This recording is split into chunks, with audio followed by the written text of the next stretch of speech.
വെഞ്ഞാറമൂട് കൂട്ടക്കൊലപാതകത്തിലെ പ്രതി അഫാൻ ബന്ധുക്കളായ രണ്ടുപേരെ കൂടി കൊലപ്പെടുത്താൻ തീരുമാനിച്ചിരുന്നതായി മൊഴി. ഷെമിയുടെ ബന്ധുക്കളായ തട്ടത്തുമല സ്വദേശികളെ കൊലപ്പെടുത്താനായിരുന്നു തീരുമാനമെന്ന് അഫാൻ അന്വേഷണ സംഘത്തിന് മൊഴി നൽകി. അതേസമയം കൂട്ടക്കൊലയ്ക്ക് പിന്നിൽ പണം പലിശയ്ക്ക് നൽകിയവരുടെ ഭീഷണിയാണെന്നും അഫാൻ മൊഴി നൽകിയിട്ടുണ്ട്. പിതാവ് കടം വാങ്ങിയവരും അഫാനെയും ഉമ്മയെയും ഭീഷണിപ്പെടുത്തിയെന്നായിരുന്നു മൊഴി. റിനൂസിത ചേരുന്നുണ്ട് കൂടുതൽ വിവരങ്ങളുമായി. റിനൂസിത, ഗുഡ് മോർണിംഗ് റിനു. ഇന്നലെ റഹീം പറഞ്ഞത് റഹീമിന് അങ്ങനെ വലിയ കടബാധ്യതയൊന്നും ഉണ്ടായിരുന്നില്ല, വീട്ടിൽ 65 ലക്ഷം രൂപയുടെ കടമുള്ളതായിട്ട് റഹീമിന് അറിയുകയും ഉണ്ടായിരുന്നില്ല എന്നാണ്. പക്ഷേ എന്നാൽ മകൻ പറയുന്നത് അങ്ങനെയല്ല, ഈ കടബാധ്യതയുണ്ട്, ആ കടബാധ്യത പലിശക്കാരെ ശല്യപ്പെടുത്തിയതിനെ തുടർന്നാണ് കൂട്ടക്കൊലപാതകത്തിലേക്ക് പോകാൻ തീരുമാനിച്ചതെന്നാണ്.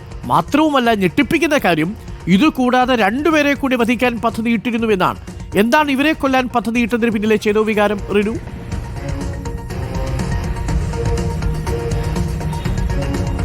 ഡോക്ടർ അരുൺകുമാർ, അഫാൻ പോലീസിന് നൽകിയിരിക്കുന്ന മൊഴിയുടെ വിശദാംശങ്ങളാണ് ഇത്. തട്ടത്തുമല സ്വദേശികളായിട്ടുള്ള ഈ അഫാന്റെ ഉമ്മ ഷെമിയുടെ ഒരു കുഞ്ഞുമ്മയുണ്ട്. ഇവർ 5 ലക്ഷം രൂപ നേരത്തെ തന്നെ ഇവർക്ക് നൽകുകയും ഇവർ ഏകദേശം പലിശയടക്കം 10 ലക്ഷത്തോളം രൂപ തിരികെ നൽകുകയും ചെയ്തിരുന്നു. എന്നിട്ടും ഇവർ വലിയ രീതിയിൽ ഈ കുടുംബത്തെ ബുദ്ധിമുട്ടിച്ചു, പണം നിരന്തരം ആവശ്യപ്പെട്ടുകൊണ്ടിരുന്നു എന്നുള്ളതാണ്.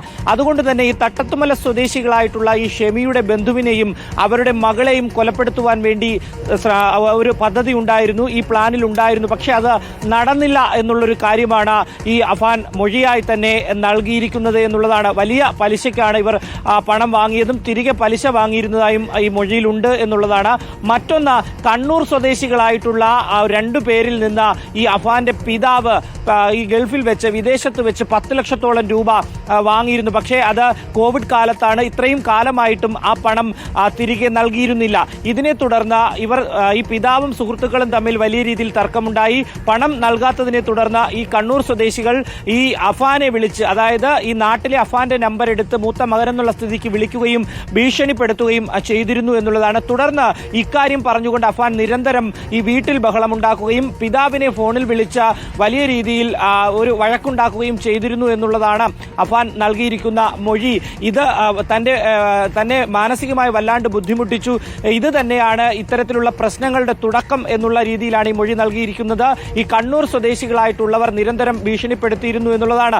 നിലവിൽ ഇതുവരെയും ഈ കണ്ണൂർ സ്വദേശികൾക്ക് അഫാന്റെ പിതാവ് റഹീം പണം നൽകിയിട്ടില്ല. 10 ലക്ഷം രൂപയിൽ 8 ലക്ഷത്തോളം രൂപ ഇനിയും നൽകാനുണ്ട് എന്നുള്ളൊരു വിവരമാണ് ലഭിക്കുന്നത്.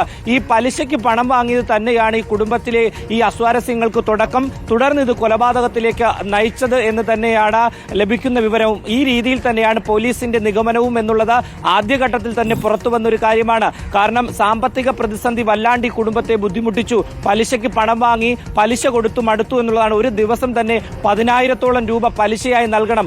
ഒരു മാസത്തിൽ 4 ലക്ഷം രൂപ പലിശ ഇനത്തിൽ തന്നെ നൽകേണ്ടുന്ന ഒരു സാഹചര്യം ഈ കുടുംബത്തിന് ഉണ്ടായി എന്നുള്ളതാണ്. ഒപ്പം ഈ കുടുംബത്തിന്റെ ആഡംബര ജീവിതം, ആ ആഡംബര ജീവിതം തന്നെയാണ് ഇത്രയും അധികം തുക പലിശയ്ക്ക് കടം വാങ്ങുവാനുള്ള കാരണമെന്നുമാണ് ഇപ്പോൾ പുറത്തു വരുന്ന വിവരം.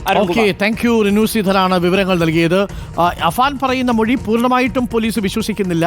റഹീം നമ്മളോട് പറയുന്നത് കുടുംബത്തിന് അത്ര വലിയ കടബാധ്യതയൊന്നും ഉണ്ടായിരുന്നില്ല, വീട്ടാൻ കഴിയാത്ത കടബാധ്യതയൊന്നും കുടുംബത്തിനുണ്ടായിരുന്നില്ല, വീട് വെച്ചതിൽ വലിയ കടമുണ്ടായിരുന്നില്ല, സ്പെയർ പാർട്സ് കടയുടെ ബിസിനസ്സുമായി ബന്ധപ്പെട്ടും വലിയ കടമൊന്നും ഉണ്ടായിരുന്നില്ല എന്നാണ് റഹീം പറയുന്നത്. അങ്ങനെയാണെങ്കിൽ കുടുംബത്തിന് കടം എവിടെ നിന്ന് വന്നു? പലിശക്കാരിൽ നിന്ന് പണം കടമെടുത്തു, ബന്ധുക്കളിൽ നിന്ന് പോലും വലിയ തുകയ്ക്ക് പലിശയ്ക്ക് പണം കടമെടുത്തു എന്നാണ് പറയുന്നത്. അവരുടെ ശല്യം സഹിക്കാതെ വന്നപ്പോൾ കൊലപാതകം നടത്താൻ തുനിഞ്ഞിറങ്ങി എന്നാണ് അഫാന്റെ മൊഴി. പൂർണ്ണമായും പോലീസ് വിശ്വസിക്കുന്നില്ല, പക്ഷേ സാമ്പത്തിക ഇടപാടുകൾ ഉണ്ടാവാം എന്നുള്ളതാണ്. പക്ഷേ ഇപ്പോഴും നമ്മളെ അത്ഭുതപ്പെടുത്തുന്നത് അമ്മ ഷെമിയുടെ മൊഴിയാണ്. മജിസ്ട്രേറ്റിന് മുന്നിലും ഷെമി മൊഴി നൽകിയിരിക്കുന്നത് മകനായ അഫാനെ സംരക്ഷിക്കുന്ന നിലയിലാണ്. താൻ കട്ടിലിൽ നിന്ന് വീണ് പരിക്കേറ്റതാണ് നെറ്റിയിലുണ്ടായ മുറിവെന്നാണ് ഷമീന ഇപ്പോൾ പറഞ്ഞിരിക്കുന്നത്. അതൊരു പക്ഷേ ഈ മരണകാരണവും കൊലപാതകവും ഒന്നും അവരറിയാത്ത സാഹചര്യത്തിലാവാം. അതല്ലെങ്കിൽ മകനെ സംരക്ഷിക്കാനുള്ള താല്പര്യമായിരിക്കും ആ ഉമ്മയ്ക്ക് ഇപ്പോഴും ഉണ്ടാവുക.